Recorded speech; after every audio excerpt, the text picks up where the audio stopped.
Timeo Danaos at Dona Ferentes. Watching the news, you might think that President Trump's withdrawal from the Iran nuclear agreement was a harbinger of war with the Islamic Republic of Iran.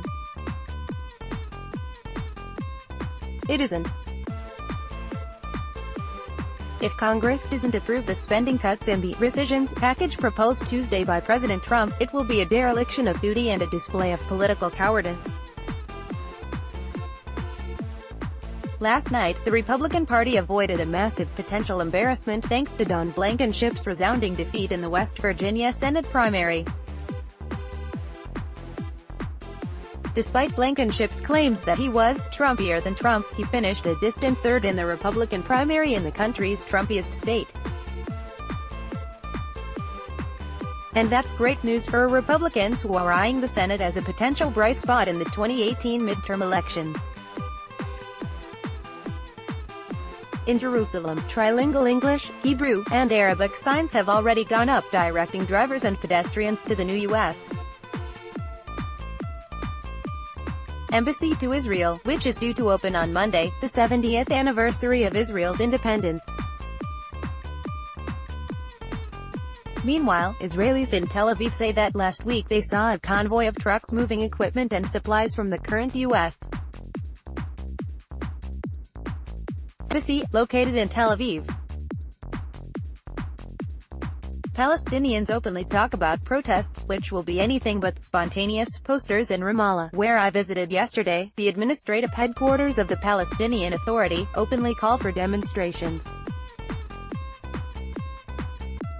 After President Trump announced on Tuesday that he was pulling the United States out of the Joint Comprehensive Plan of Action, JCPOA, better known as the Iran nuclear deal, Iranian officials, like Foreign Minister Javad Zarif, quickly scrambled to play the victim card and attempt to convince European and Asian leaders who co-signed on the deal to stay in it.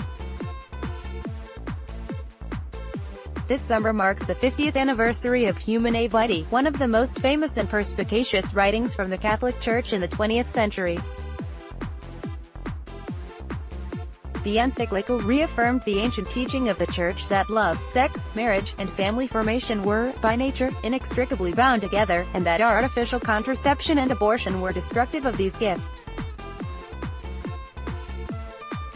The decline in oil demand and the fall in oil company stock prices remain decades away. If members of Congress want to protect consumers, they should consider whether new privacy legislation is needed, rather than reducing the protection that currently exists. Climate change is a fraught topic. Even among those who are confident about the trajectory of the climate, there is disagreement about the cause, severity, consequences, and solutions.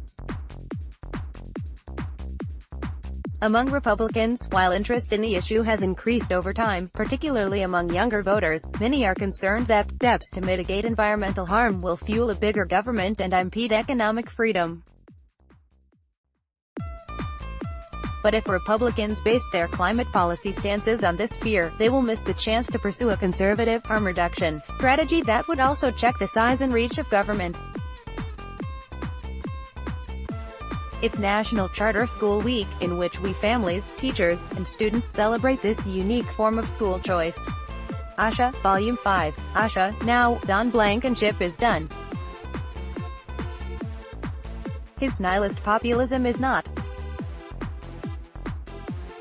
Mike Braun is a successful businessman, a relative political newcomer, and, until Tuesday night, mostly an afterthought to the political class in D.C. Okay, this headline is a bit misleading.